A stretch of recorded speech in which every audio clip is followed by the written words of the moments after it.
We provide you the platform to turn your dreams into reality. Give wings to your aspirations with KR Mangalam University.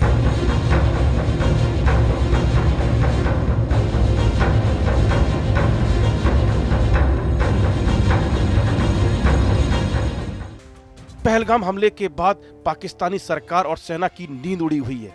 उनका भय साफ तौर पर दिख रहा है। पाकिस्तानी सेना लगातार इंटरनेशनल बॉर्डर पर सीज फायर का उल्लंघन कर रही है, मगर भारतीय सेना भी कम नहीं, उनका मुंह तोड़ जवाब दे रही है। मगर बड़ा सवाल यह है कि आखिर पाकिस्तान ऐसा क्या कर रहा है? क्या उनकी रातें खौफ में गुजर रही हैं या फिर किसी नई साजिश की चाल है?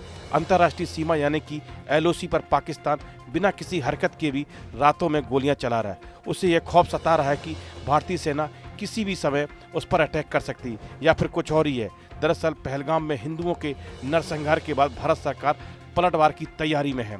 जम्मू कश्मीर में नियंत्रण रेखा पर कई स्थानों पर पाकिस्तानी सेना द्वारा बिना उकसावे के छोटे छोटे हथियारों से गोलीबारी हो रही है। हालांकि भारत की सेना भी कम नहीं, उनके हर फायरिंग के तिगुना चौगुना जवाब दे रही है। दरअसल राजौरी के नौशेरा और सुंदरबनी सेक्टर, जम्मू के अखनूर और परागबाल सेक्टर और बारामूला और कुपवाड़ा के कई हिस्सों में पिछले कई दिनों से लगातार गोलीबारी हो रही है, वह भी रात को। पाकिस्तानी आर्मी पहलगाम हमले के बाद से खौफ के साए में जी रही है। उनको डर है कि इंडियन आर्मी रात में किसी भी वक्त हमला कर सकती है, मगर बात इतनी भी छोटी भी नहीं हो सकती, क्योंकि पाकिस्तान की नापाक हरकत किसी से छिपी नहीं। पहलगाम में हिंदुओं के नरसंहार के बाद से उस पर लगातार फायरिंग हो रही है। भारत के हमले का डर होगा, मगर यह भी हो सकता है कि वह भारत के खिलाफ किसी प्रकार की साजिश कर रही हो। क्या पता कि सीमा पार से दहशतगर्दों को भारत की सीमा प्रवेश कराने की उनकी साजिश हो। 22 अप्रैल को पहलगाम में हुए आतंकी हमले के बाद से पाकिस्तान लगातार LOC पर संघर्ष विराम का उल्लंघन कर रहा है। बैसरन में आतंकवादियों ने धर्म पूछकर लोगों की हत्या की थी। प्रधानमंत्री नरेंद्र मोदी ने बिहार की धरती से ऐलान किया था कि आतंकियों को मिटाकर दम लेंगे। पहलगाम हमले के बाद से भारत सरकार रणनीतिक रूप से पाकिस्तान पर शिकंजा कसने की तैयारी कर रहा है।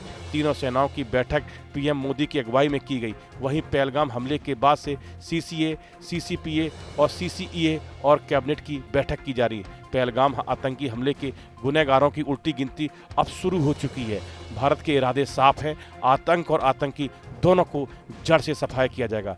मोदी सरकार ने सेना को खुली छूट दे दी है और अब फैसलों पर फाइनल मोहर का वक्त आ गया है।